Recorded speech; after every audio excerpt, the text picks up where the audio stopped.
ڈرامے جو تاریخی بنائے جاتے ہیں تو ڈرامے دیکھنا تو ہم جائز نہیں کہتے، اس میں بے حیائی بھی ہوتی ہے، مگر جو بنانے والے ہیں وہ کہتے ہیں کہ ایک ماحول جب کریٹ کیا جاتا ہے، ایک ماحول دکھایا جاتا ہے، اس سے تاریخ اور ہسٹری آپ کے دماغ میں زیادہ اچھی طرح سے بیٹھتی ہے۔ تو طیب اردگان نے ڈرامہ بنایا نا، ارطغرل بڑا مشہور ڈرامہ چل رہا ہے، بہت دنیا دیکھ رہی ہے، تو میں ڈراموں کو جائز نہیں کہتا، لیکن جو لوگ فلمیں دیکھ رہے ہیں پہلے سے بے حیائی کے کاموں میں پڑے ہوئے ہیں اور غلط چیزیں دیکھ رہے ہیں، تو ہم ان کو کم از کم یہ مشورہ دیتے ہیں کہ یار انڈین فلمیں دیکھنے سے بہتر ہے یا جو آج کل وہ ڈرامے جو ہمارے فیملی سسٹم کو تباہ و برباد کر رہے ہیں، جب تم نے دیکھنا ہی ہے تو کم از کم ایک کم درجے پر آ جاؤ نا، اس کو دیکھ لو، تو اس سے تو پھر بھی بہتر ہے کہ کم از کم تمہیں ہسٹری تو پتہ چلے گی، کم از کم تمہیں یہ تو پتہ چلے گا مسلمانوں کی تاریخ کیا تھی۔ اور ایسے صرف دعاؤں سے کام نہیں بنا، انہوں نے بڑی بڑی قربانیاں دی ہیں۔ سلطان محمد فاتح نے بہت بڑی قربانی دے کے قسطنطینیہ فتح کیا تھا، دنیا کی سب سے بڑی توپ بنائی تھی اس نے، اور آج ہماری صرف باتیں توپ ہیں، باتیں ایسی کریں گے جیسے بہت بڑی توپ ہیں ہم، کوئی عمل ہمارے کیا ہیں زیرو، نہ سائنس میں آگے، نہ ٹیکنالوجی میں آگے، نہ مذہب میں آگے۔ وہ ٹیکنالوجی کی دنیا میں بہت آگے تھے، سائنس کی دنیا میں بہت آگے تھے۔ سلطان محمد فاتح نے جب قسطنطینیہ کو فتح کرنے کا ارادہ کیا، استنبول کو، نبی کی پیش گوئی تھی کہ میری امت میں جو طبقہ استنبول جو فتح کرے گا نا وہ جنتی ہے، تو صحابہ کے دور سے کوششیں ہو رہی تھیں، اور استنبول میں 1000 سال سے خلافت قائم تھی عیسائیوں کی، اور اسے کوئی فتح کر نہیں سکتا تھا۔ ابو ایوب انصاری رضی اللہ تعالیٰ عنہ گئے، وہ نہیں فتح کر سکے، ان کی قبر وہیں بنی، بڑے حملے ہوتے رہے، اتنی چوڑی دیوار میں نے خود دیکھی ہے، اس کی میں نے ویڈیو بھی بنائی تھی، اور اتنی لمبی دیوار شہر کے گرد کہ اس کو ناممکن اسباب کی دنیا میں، ایئر اٹیک تو ہوتے نہیں تھے نا اس زمانے میں، جانا تو پیدل فوج نہیں تھا، جائے گی کہاں سے بھائی، چڑھے گی کیسے اس پہ، سیڑھیاں لگا کے جو چڑھتے تو اوپر انہوں نے گرم تیل گرم ہوتا تھا، اس کے دیگ رکھے ہوئے ہوتے تھے، تو وہ دیگ الٹتے تھے تیل ڈال کے، کوئی چڑھ نہیں سکتا تھا، بہت زبردست ڈیفنس تھا، کوئی میلی آنکھ اٹھا کے دیکھ نہیں سکتا تھا، اور جتنی لڑائیاں ہوئی سب ناکام ہوئی تھیں۔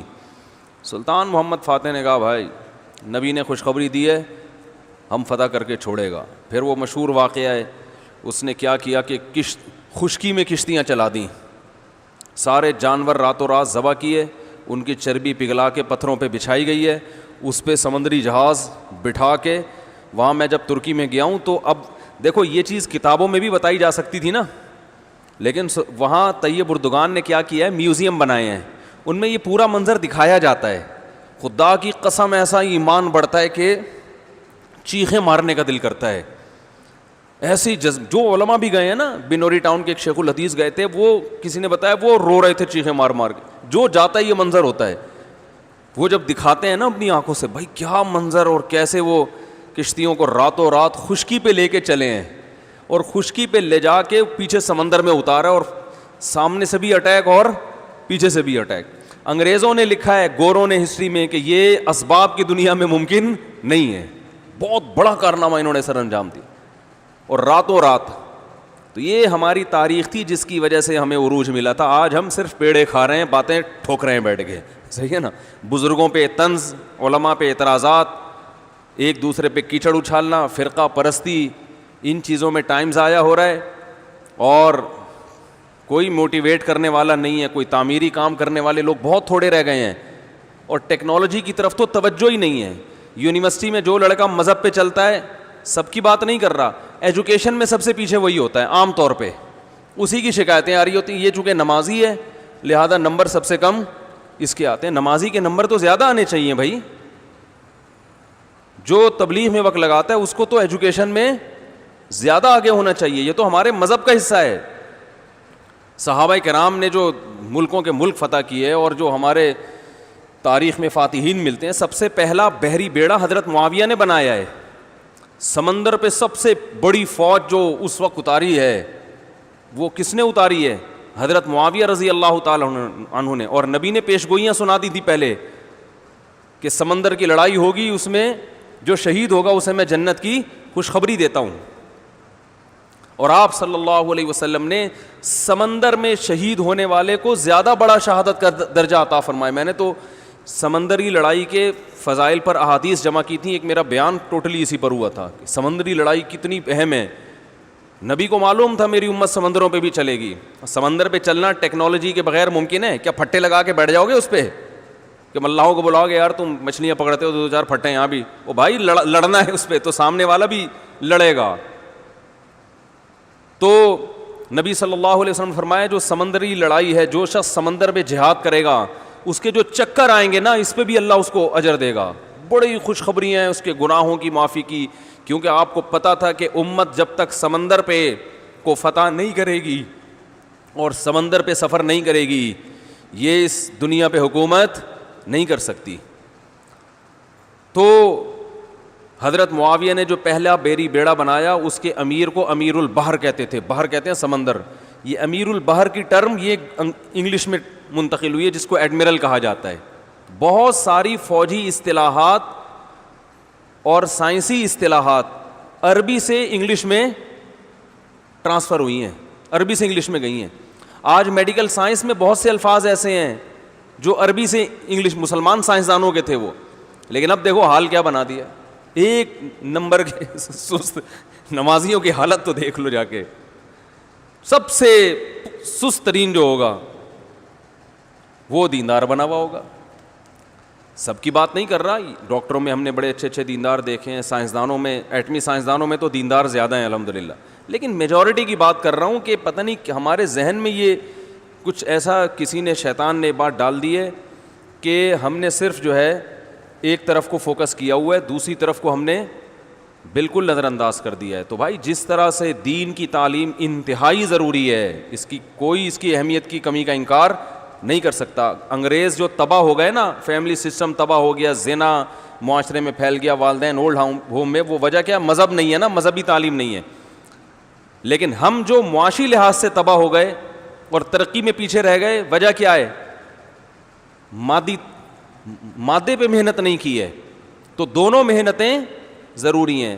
داؤد علیہ السلام کو روحانی ترقی بھی ملی اور اللہ نے آپ کے ہاتھ میں لوہا بھی پگھلایا. کیوں پگھلایا؟ تاکہ لڑیں, کیونکہ صرف نمازوں سے لڑائی ممکن نہیں ہے. ذکر کرتے تھے نا داؤد علیہ السلام, چاروں طرف سے پرندے جمع ہو جاتے تھے, ایسی خوبصورت آواز میں تلاوت کرتے تھے, ذکر کرتے تھے. وَالطَّيْرَ مَحْشُورَةً كُلٌّ لَهُ أَوَّابٌ, قرآن کہہ رہے پرندے, اور یا جبال اوبی ماہو والطیر.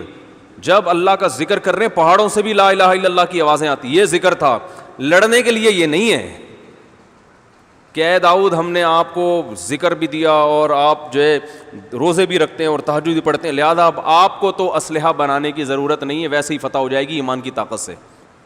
نا نا نا نا نا, زرہیں بناؤ, قدر فی السرد, صحیح ہے نا, کڑیاں بناؤ, فوج تیار کرو. لڑائی کے لیے اصول بولتے کیوں نہیں بھائی, کچھ اور ہیں. تو دونوں چیزیں نہیں ہیں. داؤد علیہ السلام, سلیمان علیہ السلام کے گھوڑے بھی تو تھے, انہیں کیا ضرورت تھی گھوڑوں کی بھائی؟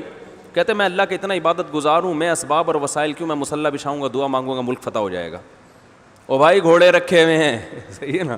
ان کو پیار کرتے تھے گھوڑوں کو, کیونکہ اس زمانے میں گھوڑا اور ٹینک برابر تھے, بلکہ ہوائی جہاز تھا گھوڑا اس زمانے میں. تو جنگیں گھوڑوں کے بغیر نہیں ہوتی تھی, گھوڑے تیار کیے ہوئے ہیں. تو لڑے ہیں وہ لوگ اور اسباب اور وسائل اختیار کیے ہیں. آج ہم پیڑے کھانے والی باتیں کرتے ہیں اور پیڑے کھا رہے ہیں بیٹھ کے, اور سمجھتے ہیں کہ بس یہ قرآن خوانیوں سے اور آیت کریمہ سے مسائل کیا ہو جائیں گے حل. تو یہ بھی ضروری ہے بھائی, وہ بھی ضروری ہے. تو میں بتا رہا تھا کہ وہ جو ڈرامے کی بات کر رہا تھا, تو ماحول بنانا پڑتا ہے نا. تو طیب اردگان نے کیا کیا کہ کیونکہ جو لبرل لوگ ہیں وہ ایسے ڈرامے, ایسی فلمیں بنا کے نا نوجوان نسل کا دماغ خراب کر دیا انہوں نے. اتنا دیکھو, اب محمد بن قاسم کو بھی لوگوں نے ڈاکو کہنا شروع کر دیا ہے, معاذ اللہ. وہ شخص جو سندھ میں اسلام لانے کا ذریعہ بنا, اگر وہ ڈاکو تھا تو اس سندھ میں اسلام کون لے کر آیا؟ انگریز کہے گا تمہارے تو اسلام, جو بر صغیر میں اسلام آیا سندھ کے راستے سے, سندھ کو تبھی باب الاسلام کہا جاتا ہے نا. بر صغیر میں اسلام کہاں سے آیا ہے؟ سندھ کے راستے سے. پھر پورے انڈیا میں بھی پھیل گیا اور بنگلہ دیش, برما, کہاں تک پھیلا ہے. تو انٹری جو ہوئی ہے محمد بن قاسم کے ذریعے ہوئی ہے. پروپیگنڈا دیکھو, وہ بھی چور, وہ بھی معاذ اللہ وہ بھی ڈاکو, محمود غزنوی بھی ڈاکو. وجہ کیا ہے؟ جس کے ہاتھ میں میڈیا ہوگا نا چلے گی اور سنی اسی کی جائے گی, آپ جو کچھ بنا کے پیش کر دیں. تو طیب اردگان نے کہا بھائی ان کو انہی کی زبان میں جواب دینا ہے, ناول لوگ نہیں پڑھتے, رسالے نہیں پڑھتے لوگ. تو نوجوان طبقہ فلمیں ڈرامے دیکھتا ہے, تو اس نے کہا ڈرامہ بناؤں گا, اور ایسا بنا کے دکھایا کہ آج رپورٹیں یہ آ رہی ہیں بہت سے غیر مسلم مسلمان ہو چکے ہیں.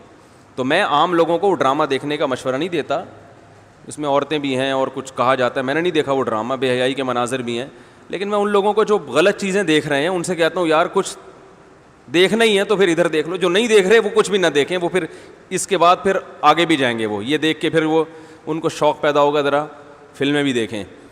اور جو نہیں دیکھ رہے وہ تو بچے رہے ہیں, جو دیکھ رہے ہیں تو بری چیزیں دیکھ رہے ہیں تو بھائی یہ دیکھ لو پھر, تو اس سے کم از کم ایک کریٹو سوچ پیدا ہوگی تمہاری, اور کم از کم ایک تعمیری سوچ پیدا ہوگی, مسلمانوں کی ہسٹری کا تمہیں پتہ چلے گا. تو اردگان کی سوچ چونکہ یہ تھی اس لیے اس نے وہ کر دیا, اور اس سے بہت لوگ پریشان ہیں اس ڈرامے سے. یعنی اس سے جو اسلام دشمن قوتیں پوری دنیا میں پابندی لگانے کی کوشش میں لگی ہوئی ہیں. ابن تیمیہ رحمہ اللہ کا قول ہے نا, تمہیں باطل کی پہچان نہ ہو نا کہ حق کیا ہے اور باطل کیا ہے, تو دیکھ لو باطل کے تیروں کا رخ کس طرف ہے. سارے باطل جس کے پیچھے پڑے ہوئے ہونا سمجھ لو یہ کیا ہے, حق ہے, تو ان کو پتہ ہے اس کا اثر کیا پڑ رہا ہے. تو ماحول جو کریٹ کیا جاتا ہے, ماحول ایک قائم کیا جاتا ہے, اس سے جو لیسن ملتا ہے وہ ویسے زبانی سمجھانے سے نہیں ملتا.